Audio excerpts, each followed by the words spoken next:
नमस्कार दोस्तों, मेरे channel S S commerce and science class में आपका स्वागत है।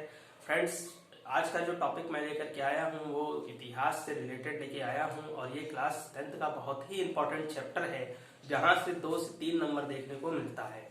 और फ्रेंड्स, यहाँ से जितनी भी ऑब्जेक्टिव टाइप देखने को मिलेंगे इसको नोट करिएगा, अपनी कॉपियों में बाकायदे से लिखिएगा और लिखने के बाद इन्हें याद कर लीजिएगा, क्योंकि यहीं से बहुत सारे प्रश्न देखने को मिल जाते हैं जो कि यूपी बोर्ड में हर बार रिपीटेड होते ही रहते हैं बार बार। फ्रेंड्स, आज जिस चीज की मैं बात करूंगा वो पुण्य जागरण की बात करूंगा, लेकिन उससे पहले मैं आपको सामाजिक विज्ञान होता क्या है इस विषय में मैं आपसे कुछ बातें बताऊंगा और इसको समझने का प्रयास करिएगा। सबसे पहले सामाजिक विज्ञान, अगर सामाजिक विज्ञान को देखा जाए तो सामाजिक विज्ञान है क्या? तो सामाजिक विज्ञान उन तत्वों का अध्ययन करता है जो समाज में हो चुके होते हैं, यानी कि जो हो रहा होता है और हो चुका होता है, इन्हीं सब का अध्ययन करता है, जिसे सामाजिक विज्ञान कहा जाता है। सामाजिक विज्ञान के अंतर्गत निम्नलिखित तत्व शामिल होते हैं, जैसे कि अगर मैं बात करूं तो इतिहास, उसके बाद भूगोल के बाद अर्थशास्त्र के बाद पॉलिटी, ये 4 सेक्शंस में डिवाइड होता है और ये इसका अध्ययन करते हैं, यानी कि इन्हीं सारी चीजों का अध्ययन किया जाता है। तो फ्रेंड्स, इसी में से एक का आज हम लोग पढ़ेंगे जो चैप्टर है इतिहास। तो इतिहास को समझने से पहले इतिहास समझ लेना जरूरी है कि इतिहास का अर्थ क्या होता है। तो फ्रेंड्स, आपको मालूम है कि इतिहास जो है इतिहास को अगर 2 शब्दों में तोड़ा जाए तो इति और हास, संधि विच्छेद करने पे कुछ इस तरह से बनेगा।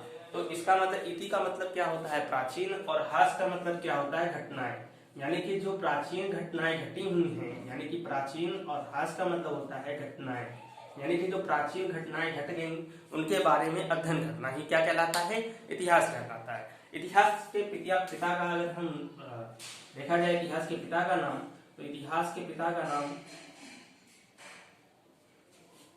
हेरोडोटस था। क्या था? हेरोडोटस था। और इन्होंने कौन सी पुस्तक लिखा था? इन्होंने हिस्टोरिका नाम की एक पुस्तक लिखी थी, यानी कि हिस्टोरिका नामक पुस्तक किसने लिखा? हिस्टोरिका नामक पुस्तक किसने लिखा? तो हिस्टोरिका नामक पुस्तक जो है किसने लिखा? हेरोडोटस ने लिखा। ये बहुत ही इंपॉर्टेंट है, आप लोगों के लिए महत्वपूर्ण जानकारियां हैं जो कि आगे चल करके काम आएंगी। तो आइए फ्रेंड्स, आज देखते हैं कि पुण्य जागरण है क्या। पुण्य जागरण के विषय में हम सबसे पहले चर्चा करेंगे। तो पुण्य जागरण है क्या? तो पुण्य जागरण फ्रांसीसी शब्द रिनेसांस का हिंदी रूपांतरण है, जिसका शाब्दिक अर्थ है पुनः से जीवित हो जाना। फ्रेंड्स, जैसे कि आपको मालूम है कि धीरे धीरे जैसे जैसे जब हम 14वीं शताब्दी या 15वीं शताब्दी में आने लगी, तो वहीं से मतलब आधुनिक युग का आरंभ होने लगा, यानी आधुनिक युग उसी समय से आरंभ होने लगा और नए नए लोग नए नई चीजों की खोज करने लगे। और वहीं से धीरे धीरे अन्य देशों में जितने भी सामुद्रिक यात्राएं होते थे, जैसे वास्को डी गामा हो गया, इसने अन्य देशों में जा करके क्या किया, इन लोगों ने समुद्र के रास्ते अन्य देशों की खोज की और अपने के संबंधों को मतलब बनाना जारी रखा। ऐसा क्यों हुआ? क्यों लोगों को समुद्री रास्ते से जाना पड़ा? इसका एक बहुत पूर्ण रीजन है, क्योंकि आपको मालूम है कि अन्य देशों से, यूरोप से पहले भी भारत के कई मतलब राजनीतिक से लेकर के हर चीज व्यापारिक रिश्ते तक रहे हैं। तो ऐसा क्यों जरूरत पड़ी कि समुद्री रास्ते? क्योंकि जितने भी जो मुगल वंशक हुआ करते थे वो क्या कर देते थे कि जो भी आने वाले जो स्थल से रास्ते थे उनको उन्होंने अपने पास रख लिया था, कब्जा लिया था, जिसके कारण इन नाविकों को परेशानी होने लगी थी अन्य देशों को सामान मिलने में। तो उन्होंने धीरे धीरे क्या किया कि समुद्र के रास्ते के थ्रू अपना एक रास्ता खोजा और भारत तक ही आ पहुंचे। तो फ्रेंड्स, ये मतलब धीरे धीरे यहाँ पे अन्य खोजों को पढ़ेंगे और आइए देखते हैं क्या लिखा हुआ है यहाँ पे। इटली को पुण्य जागरण की जन्म भूमि कही जाती है, यानी कि इटली जो है इसको पुण्य जागरण का जन्म भूमि कहा जाता है। और क्या कहा जाता है? 1300 से लेकर 1500 तक पुण्य जागरण का काल कहा जाता है। यहाँ से एक प्रश्न ये पूछ सकता है कि पुण्य जागरण किस शब्द से रूपांतरण है और इसका अर्थ क्या है? इसका अर्थ है पुनः जीवित हो जाना, यानी कि इसका अर्थ है पुनः जीवित हो जाना। और दूसरी चीज पूछेगा कि पुण्य जागरण की जन्मभूमि किसे कही जाती है? तो याद रखिएगा, इटली को पुण्य जागरण की जन्मभूमि कही जाती है। उसके बाद 1300 से लेकर के 1500 तक की काल को क्या कहा जाता है? पुण्य जागरण काल कहा जाता है, क्योंकि यहीं से धीरे धीरे स्टार्ट हो गई थी रचनाएं होनी और अन्य देशों की खोज होना और यहाँ से वैज्ञानिक आविष्कार होना और लोगों ने अपने अपने मत देना स्टार्ट कर दिए थे। तो आइए आगे देखते हैं कुछ महत्वपूर्ण खोजें जो कि कुछ देश के बारे में, भौगोलिक खोजों के बारे में। तो सबसे पहले आइए देखते हैं कि वास्को डी गामा का नाम सबसे पहले आता है, ये क्योंकि ये पुर्तगाली नाविक था और इसने क्या किया था, 1498 में भारत की खोज की थी। और किस रास्ते से, केप होप के रास्ते से, केप होप के रास्ते से इसने क्या किया था, भारत की खोज की थी। और इसके बाद इसने खोज किया और यहाँ आया और यहाँ से काफी मसाले लेकर के गया और ये कहाँ पे पहुंचा, ये कर्नाटक केरल के कालीकट पे पहुंचा। और यहाँ से इसने क्या किया, यहाँ एक जोमेरन नाम का राजा रहता था, उससे इसने व्यापारिक संधि की और उसके बदले में इस यहाँ से बहुत सारा मसाला ले जा करके पुर्तगाल में बेच दिया। तो इसके बाद यानी कि यहाँ से एक प्रश्न सीधा सीधा यही बनता है कि वास्को डी गामा की भौगोलिक खोज यानी कि भारत की खोज किसने की, वास्को डी गामा। वैसे भारत की खोज क्या भारत कहीं पे स्थित थोड़ी ना था, यानी भारत कहने का मतलब भारत तो खुद ही एक जगह, भारत का पहले से अधिकार था यानी आधिपत्य था। तो भारत की खोज करना तो ये तो एक स्वाभाविक से झूठी बात है। लोग पहले से भारत को जानते थे, यानी कि भारत में सबसे प्राचीन सभ्यताएं रही हैं और भारत के व्यापारी रिश्ते रहे हैं। तो भारत की खोज करना कोई कह नहीं सकता, लेकिन बस इन्होंने अपने को दिखाने के लिए सामुद्रिक, हाँ ये कहा जा सकता है कि सामुद्रिक यात्रा रास्ते से भारत की खोज की गई, तो ये वास्को डी गामा ने की थी। आइए आगे देख लेते हैं कोलंबस ने क्या किया था, 1492 में इसने भी भारत की खोज करने के लिए ही निकला था, लेकिन इसने क्या किया, इसने जाकर के अमेरिका की खोज कर दी। और कब की, इसने 1492 में जाकर के अमेरिका की खोज की। दूसरी चीज, फार्टिनेट ने, इसने 1519 और 1520 यानी कि 1519 और 1520 में इसने दक्षिण अफ्रीका की खोज की। और ये एक नाविक था, यानी कि ये नाविक था, इसने क्या किया, दक्षिण अफ्रीका के इर्द गिर्द घूमता रहा।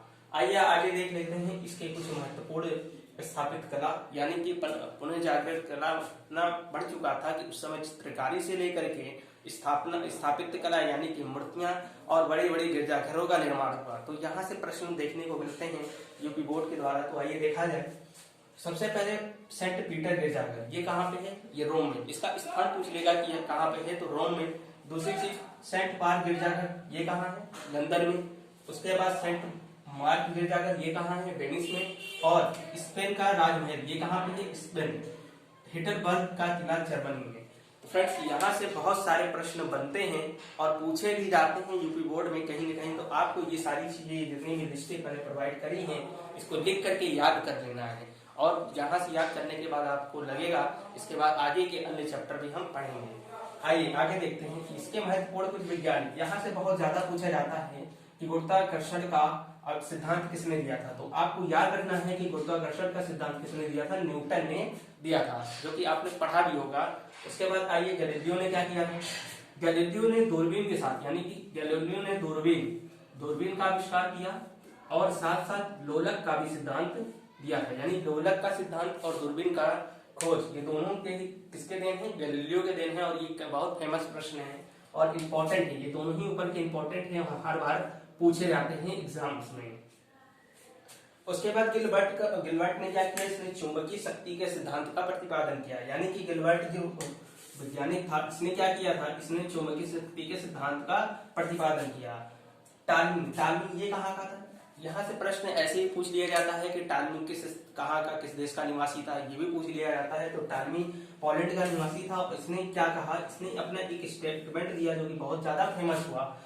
पहला स्टेटमेंट इसने दिया, पृथ्वी विश्व के केंद्र में स्थित है, यानी कि पृथ्वी विश्व के केंद्र में स्थित है, ऐसा इसने पहला स्टेटमेंट दिया और बहुत ही ज्यादा ये चर्चित हुआ। उसके बाद कापरनिकस ये बहुत ही इंपॉर्टेंट है और हमेशा ही कहीं न कहीं एक या दो बार छोड़ करके 2 साल में ये क्वेश्चन पूछा जाता है कि कापरनिकस ने क्या किया, यही पोलैंड का था और इसने क्या स्टेटमेंट दिया, देखने वाली बात है। तो पृथ्वी एक उपग्रह है जो कि सूर्य के चारों ओर घूमती है, यानी कि पृथ्वी क्या है, एक उपग्रह है जो सूर्य के चारों ओर घुमा करती है। उसके बाद विलियम हार्वे एक वैज्ञानिक थे और इन्होंने क्या किया था, कहाँ के वैज्ञानिक थे, इंग्लैंड के। ये भी प्रश्न पूछ सकता है विलियम हार्वे कहाँ के वैज्ञानिक थे, तो इंग्लैंड के थे। और इन्होंने किस चीज की खोज की, तो इन्होंने रक्त प्रवाह के सिद्धांतों को दिया। यानी कि रक्त प्रवाह के सिद्धांत किसने दिया, तो विलियम हार्वे ने। तो फ्रेंड्स इतनी सारी चीजें आपको समझ में आ गई होंगी, तो आइए कुछ आगे भी देख लेते हैं। महत्वपूर्ण आविष्कार, यानी कि महत्वपूर्ण आविष्कार को देखें यहाँ से। तो यहाँ से वर्ष पूछ लिया जाता है, जैसे कि वर्ष 1773 में जॉन के ने इन्होंने किस चीज का आविष्कार किया? जॉन के ने फ्लाइंग शटल के आविष्कार किया था। उसके बाद दूसरा पूछ लेता है 1769 में, तो जेम्स वाट ने किसका आविष्कार किया? वास्प का इंजन का आविष्कार किया। 1807 में रॉबर्ट फुल्टन ने इसने क्या किया था? इसने प्रथम वाष्प चलित नौका का मतलब आविष्कार किया था। उसके बाद 1814 में जॉर्ज स्टीफेंस ने भाप का इंजन का आविष्कार किया था। फ्रेंड्स यहाँ से कंफ्यूज मत होइएगा, क्योंकि यहाँ दो चीजें हैं। एक में 1769 में जेम्स वाट किया हुआ है, तो आप लोगों को पता होना चाहिए वाष्प के इंजन का आविष्कार इन्होंने ही किया था। और उसके बाद यहाँ पे लिखा हुआ है 1814 में जॉर्ज स्टीफेंस, इन्होंने क्या किया था? भाप के इंजन का आविष्कार किया था। तो यहाँ फ्रेंड्स कंफ्यूज मत होइएगा, क्योंकि यहाँ प्रश्न कंफ्यूज कर देगा। उसके बाद 1840 की बात करें तो साइरस फेल्ट ने क्या किया था?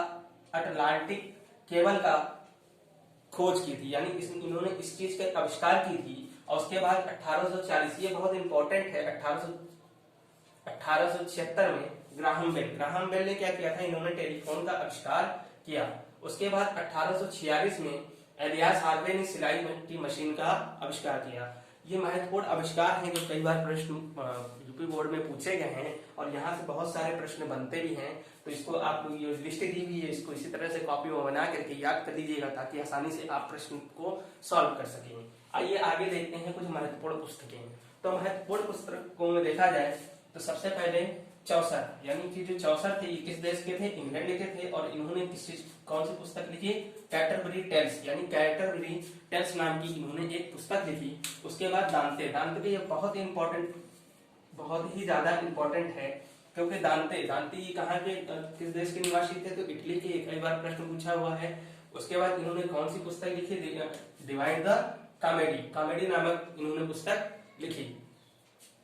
उसके बाद आइए आगे देखते हैं लुइस कैमरोज ये पुर्तगाल के थे, और इन्होंने कौन सी पुस्तक लिखी है? लूसी आर्डस नामक पुस्तक लिखी हुई है। उसके बाद एरास्मस ने, इन्होंने ये हालैंड के थे, और इन्होंने कौन सी पुस्तक लिखी? इन द पेगा फादी नामक पुस्तक लिखी। मार्टिन लूथर ये कहाँ के थे? जर्मनी। मार्टिन लूथर का विशेष योगदान रहा है, तो मार्टिन लूथर के बारे में बहुत सारे प्रश्न बनते हैं। तो यहाँ से एक प्रश्न बनने का चांस ये भी बनता है कि मार्टिन लूथर कहाँ के थे? तो मार्टिन लूथर जर्मनी के थे, और इन्होंने क्या किया था? बाइबल का अनुवाद कराया था, यानी कि बाइबल के अनुवादक के रूप में कौन जाने जाते हैं? Martin Luther. उसके बाद ये भी इंपॉर्टेंट प्रश्न है, पूछा ही जाने वाला। उसके बाद टॉमस मूर कहाँ के थे? ये इंग्लैंड के थे, और इन्होंने यूटोपिया यानी कि यूटोपिया नामक पुस्तक लिखी। यानी कि टॉमस मूर क्या थे? यहाँ से कुछ प्रश्न ऐसे पूछ लेता है कि टॉमस मूर कहाँ के थे? देश पूछ लेगा, या फिर उनकी पुस्तकों पूछ लेगा, या उनकी कला के बारे में पूछ लेगा। तो यहाँ से बहुत सारे प्रश्न बनते हैं। वेरी इंपॉर्टेंट है यहाँ शेक्सपियर देखने वाला है, क्योंकि यहाँ पे ये शेक्सपियर कहाँ के थे? इंग्लैंड के थे, और इन्होंने कौन कौन सी पुस्तकें लिखी? हैमलेट, मैकबेथ, और उसके बाद जूलियस सीजर और मर्चेंट ऑफ वेनिस। इनकी बहुत ही फेमस पुस्तकें हैं, जो कि कई तरह के एग्जामों में पूछी गई हैं, और बहुत ही ज्यादातर पूछी गई हैं। तो फ्रेंड्स इसके बाद आइए कुछ अन्य चीजें देख लेते हैं, जैसे गोला और बारूद और कंपास। इसका आविष्कार सर्वप्रथम कहाँ पे हुआ था? चीन में हुआ था। और कागज के नोटों का भी आविष्कार किसने सर्वप्रथम किया था? चीन ने किया था।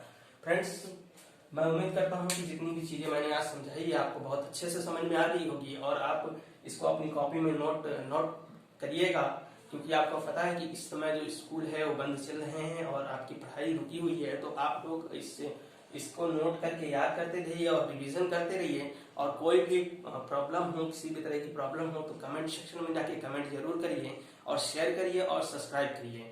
फ्रेंड्स आने वाले समय में अन्य टॉपिकों को मैं लेकर के आऊंगा, जैसे कि पुनर्जागरण आज हमने देखा, तो अन्य जैसे कि जितने भी हैं भूगोल के हैं, चाहे वो अर्थशास्त्र से हों, चाहे वो राजनीति शास्त्र से हों, आपको इस चैनल के माध्यम से पूरा का पूरा हिस्ट्री देखने को मिलेगा। Thanks for watching.